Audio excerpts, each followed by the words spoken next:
নমস্কার বন্ধুরা, অন্নপূর্ণা কিচেন হাউসে সবাইকে স্বাগতম। আজকে মিনি কিচেনে তৈরি করে দেখাবো ভিন্ন রকমের টুটি ফ্রুটি। তো টুটি ফ্রুটি বানানোর জন্য দেখুন, প্রথমে আমি জল নিয়ে নিলাম।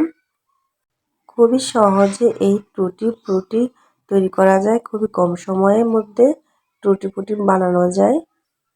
এখন আমি জলের মধ্যে দিয়ে দিব পরিমাণ মতন আগার আগার পাউডার।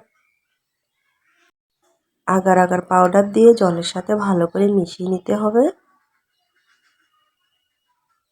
আর এখানে আমি মিশাবো সবুজ ফুড কালার, আপনারা চাইলে যে কোনো কালার মিশাতে পারেন।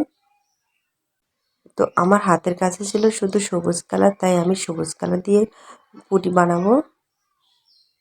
ফুড কালার জলের সাথে মিশানোর পর আমি চুলায় বসিয়ে দিব। চুলায় বসিয়ে আমি 3-4 মিনিট জাল করে নেব। তো বন্ধুরা সরি, আমি কিন্তু এখানে চিনি দিয়েছিলাম, চিনিটা স্কিপ হয়ে গেছে, দেখানো হয়নি। আর এখন আমি ভালো করে জাল করে নেব। ভালো করে ফুটাতে হবে যাতে করে টুটি ফ্রুটি খুবই সুন্দর হয়। এই টুটি ফ্রুটি যে কোনো পাউরুটি বা কেকের সাথে দেয়া হয়। কেক তৈরি করলে বা পাউরুটি তৈরি করলে বাজার থেকে কিনে না এনে এভাবে টুটি ফ্রুটি বানিয়ে কেকের মধ্যে বা পাউরুটির মধ্যে দিতে পারবেন। আমি কিন্তু খুবই ঘন করে জাল করে নিয়েছি। আবারও আমি চামচ দিয়ে একটু নাড়াচাড়া করে দিব যাতে করে নিচে লেগে না যায়। আমার এই ছোট্ট মিনি কিচেনে রান্নাঘর আপনাদের কেমন লাগে অবশ্যই কমেন্ট করে জানাবেন।